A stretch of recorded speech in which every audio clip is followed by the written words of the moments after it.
ओम नमो भगवते वासुदेवाय। ओम नारायणाय। अगली कथा श्री कृष्ण जी का ऊधो से मन के रोकने का ज्ञान कहना। ऊधो ने इतनी कथा सुनकर विनय किया, हे दीनानाथ, आपने कहा कि मन को रोकना चाहिए, सो हवा से भी अधिक वेग रखने वाले मन को रोकना बहुत कठिन है।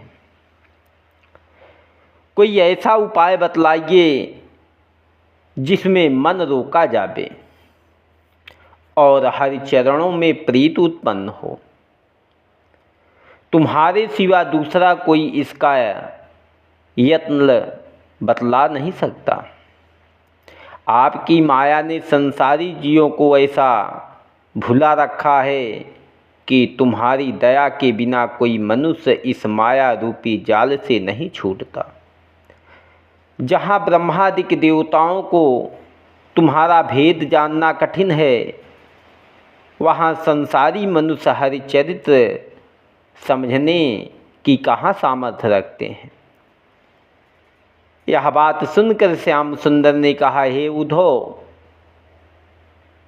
जो कोई संसार में जन्म लेकर मेरे चरणों का ध्यान व स्मरण करता है, उसको धीरे धीरे संसारी प्रीत छूटकर प्रतिदिन हरि चरणों में प्रेम बढ़ता है। जहाँ तीर्थ पर मेरे भक्त व ज्ञानी लोग रहते हैं, वहाँ उनकी संगति में रहकर मेरा भजन व स्मरण किया करें और सब जीवों पर दया रखकर 84 लाख योनि में मेरा प्रकाश बराबर समझे। किसी जीव को दुख ना देकर जहाँ तक बन पड़े वहाँ तक मनसा वाचा कर्मणा दूसरे का उपकार करें। मन में यह अभिमान ना रखें कि उत्तम जाति व बड़ा मनुष्य होकर कंगाल व शूद्र को किस तरह पानी पिलाऊं और उसे छूकर भोजन दूं। जब तक मनुष्य परमेश्वर का प्रकाश ब्राह्मण व चंद्राल के तन में एक सा नहीं समझता, तब तक वह ज्ञानी है। जिसने देवता दैत्य मनुष्य पशु पक्षी आदि 84 लाख योनि में परमेश्वर का रूप बराबर जाना, उसे कोई दुख देने की सामर्थ्य नहीं रखता, वह अवश्य मुक्त होता है। हे उद्धव, यह सब गुप्त ज्ञान हमने आज तक किसी से नहीं कहा था, सो तुझे सुनाया। इसको याद रखने से तेरी मुक्ति हो जाएगी। तुम भी यह ज्ञान हरि भक्तों और साधु महात्मा लोगों को सुनाना। जो मनुष्य चोर लंपट पाखंडी लोभी जुआड़ी मद्यप झूठे और जीव हिंसक हों, उपकार न माने उनसे मत कहना। जिस तरह अमृत पीने वालों को दूसरी औषध खाने का प्रयोजन नहीं रहता, उसी तरह यह ज्ञान समझने वालों को अपने भवसागर पार उतरने के लिए दूसरा कोई उपाय न करना चाहिए। जो कोई यह ज्ञान व हरिकथा सच्चे मन से सुनकर दूसरे को उपदेश करेगा, उसको हम यमराज की फांसी से छुड़ाकर परम पद देवेंगे। इतनी कथा सुनाकर सुखदेव जी बोले, हे परीक्षित,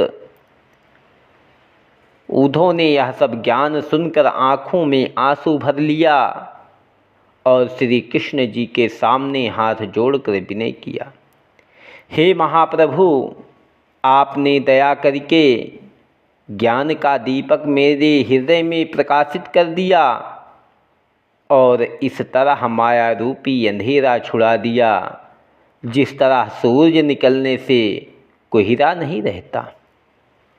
तुम्हारी कृपा से मेरा मन विरक्त होकर स्त्री व पुत्रों का प्रेम छूट गया। आपकी दया का बदला कोई देना चाहे तो किसी तरह ऋण नहीं हो सकता। आपके कमल रूपी चरणों को बार बार दंडवत करके यह वरदान मांगता हूँ कि तुम्हारे चरण छोड़कर मेरा मन दूसरी ओर न जावे। यह वचन सुनकर श्री कृष्ण जी आनंद मूर्ति ने अपने खड़ाऊं देकर कहा, हे उद्धव,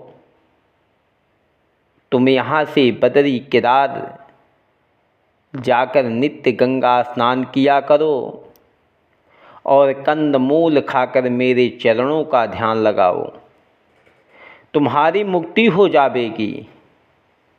अब मैं भी कलयुग के मनुष्यों का उद्धार होने के लिए भागवत रूपी अपनी मूर्ति संसार में छोड़कर गोलोक को जाऊंगा। उस कथा के पढ़ने व सुनने से संसारी मनुष्य भवसागर पार उतर जाएंगे। उद्धव जी यह वचन सुनकर श्याम सुंदर का वियोग समझकर अति दुखी हो गए, पर उनकी आज्ञा टालना उचित ना जानकर खड़ाऊं का जोड़ा सिर पर धर लिया और दंडवत व परिक्रमा करके मोहिनी मूर्ति का स्वरूप आँखों की राह हृदय में रखकर उनसे विदा हुए। बदरिका आश्रम में जाकर त्रिभुवनपति की आज्ञानुसार स्नान व ध्यान करने लगे और उसी ज्ञान के प्रताप से कुछ दिन बीते अपना तनु योगाभ्यास के साथ छोड़कर मुक्ति पदवी पर पहुँचे। इतनी कथा सुनाकर सुखदेव जी ने श्याम सुंदर को ध्यान में दंडवत किया और परीक्षित से कहा, हे राजन, देखो त्रिभुवनपति ने सब वेदों का सार अमृत रूपी ज्ञान व मुक्ति निकालकर 11वें स्कंध में उद्धव को पिला दिया। जिस तरह देवताओं और दैत्यों ने समुद्र मंथन करके 14 रत्न निकाले थे, उसी तरह व्यास जी ने सब वेद व शास्त्र देखकर उसका सार श्रीमद् भागवत बनाया है। यदुवंशियों का लड़कर नाश होना और श्री कृष्ण जी के पाँव में जरा का बाण मारना। राजा परीक्षित ने इतनी कथा सुनकर विनय किया, हे मुनिनाथ, श्याम सुंदर को श्राप छुड़ाने की सामर्थ्य थी, फिर क्यों उन्होंने यदुवंशियों पर दया नहीं की।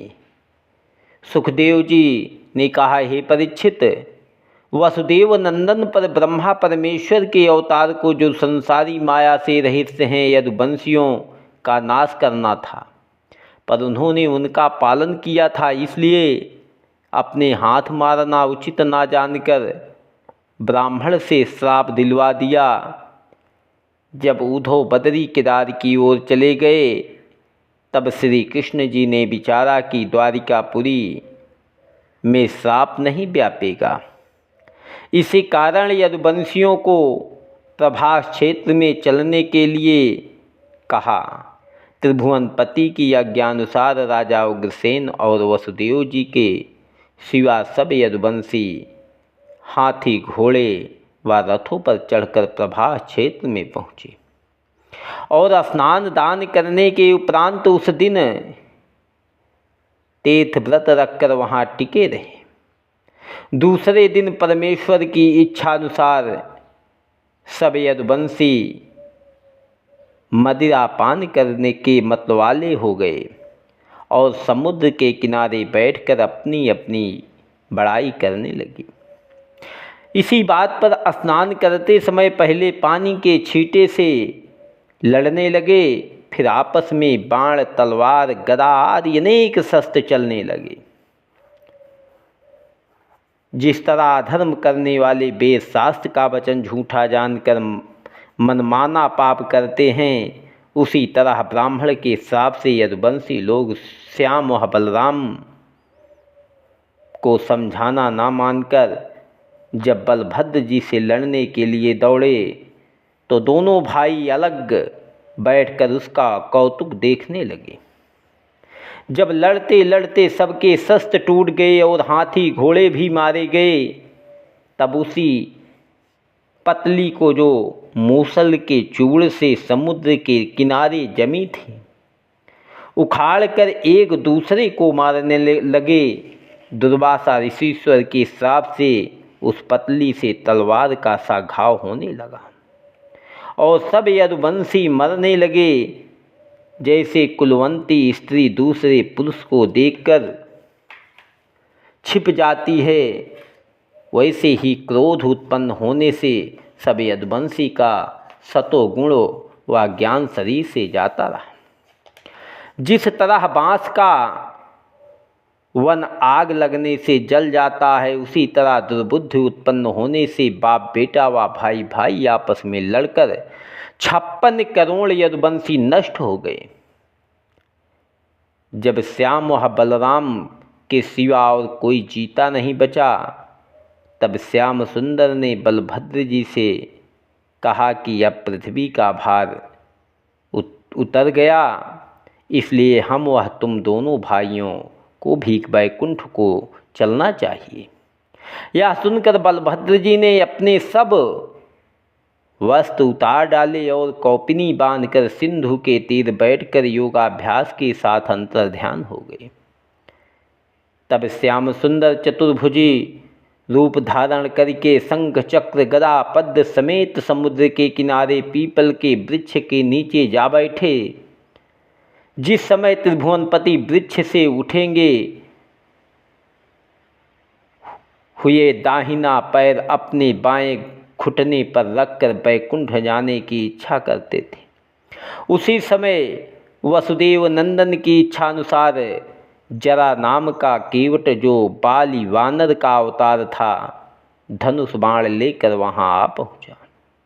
उसने मुरली मनोहर का पैर दूर से चमकता हुआ देखकर हरिणी के धोखे से बाण मारा। वह तीर जिसमें मछली के पेट से निकले हुए लोहे का फल बना था, त्रिभुवनपति के चरणों में लग गया। जब वह केवट अपना शिकार उठाने के लिए उनके निकट आया, तब श्याम सुंदर के पांव में घाव देखकर डर के मारे कांपता हुआ हाथ जोड़कर बोला, हे दीनानाथ, मेरे बराबर दूसरा कोई अपराधी संसार में ना होगा। जिसने लक्ष्मीपति को तीर मारकर दुख दिया, इस पाप से मेरा उद्धार किस तरह नहीं हो सकता, इसलिए किसी तरह नहीं हो सकता, इसलिए तुम मुझे अपने हाथ से मार डालो। जिसमें मेरे दंड पाने का हाल सुनकर कोई दूसरा मनुष्य संत व महात्मा का अपराध न करे। हे महाप्रभु, जब तुम्हारी माया को ब्रह्मादिक देवता नहीं जान सकते, तब मुझ अधर्मी व ज्ञानी को क्या सामर्थ्य है जो तुम्हारी महिमा को समझ सकूं। जब वह केवट बहुत विलाप करके मुरली मनोहर के चरणों पर लौटने लगा, तब श्याम सुंदर ने हंसकर कहा कि तू उदास मत हो, मेरी इच्छा अनुसार तुझसे अनजान में यह अपराध हुआ है, जिसमें ब्राह्मण का श्राप झूठा ना हो। तो धैर्य रख, तेरे वास्ते बैकुंठ से विमान आता है। यह वचन मुरली मनोहर के मुख से निकलते ही एक विमान वहां आ पहुंचा। त्रिभुवनपति की आज्ञानुसार वह केवट दिव्य रूप होकर विमान पर बैठकर बैकुंठ को चला गया। इतनी कथा सुनकर सुखदेव जी ने कहा, हे परीक्षित, देखो, जो कोई ऐसे दीन दयालु परमेश्वर की शरण छोड़कर दूसरे का भरोसा रखता है, उसे बड़ा मूर्ख समझना चाहिए। उस केवट के जाने के उपरांत दारुक साथी ने ढूंढते हुए वहां पहुंचकर जैसे मुरली मनोहर को दंडवत किया, वैसे ही त्रिभुवनपति की इच्छानुसार वह रथ घोड़े समेत उड़कर आकाश में चला गया। श्री कृष्ण ने दारुक साथी से कहा कि तू द्वारिका में जाकर वसुदेव जी आदि से यदुवंशियों का हाल कहकर उन्हें समझा देना कि अब द्वारिका पूरी समुद्र में डूब जाएगी, इसलिए सब लोग अपनी अपनी वस्तुएं समेत अर्जुन के साथ हस्तिनापुर चले जाबे। हमारी ओर से अर्जुन से कह देना कि मेरे बैकुंठ जाने का कुछ सोच ना करके सब स्त्रियों, बड़ों और लड़कों को अपने संग ले जाबे और हमने जो ज्ञान गीता में समझाया है उसी को सच जानकर मेरे चरणों का ध्यान करते रहे। हे दारुक, मेरा भजन व स्मरण करने और अपना धर्म रखने से तेरी भी मुक्ति हो जाएगी। यह वचन सुनकर दारुक साथी उनसे विदा होकर रोता व पीटता हुआ द्वारिका की ओर चला। श्याम सुंदर का वैकुंठ धाम को जाना और वसुदेव वारिका उनके सोच में मरना। ओम नमो भगवते वासुदेवाय।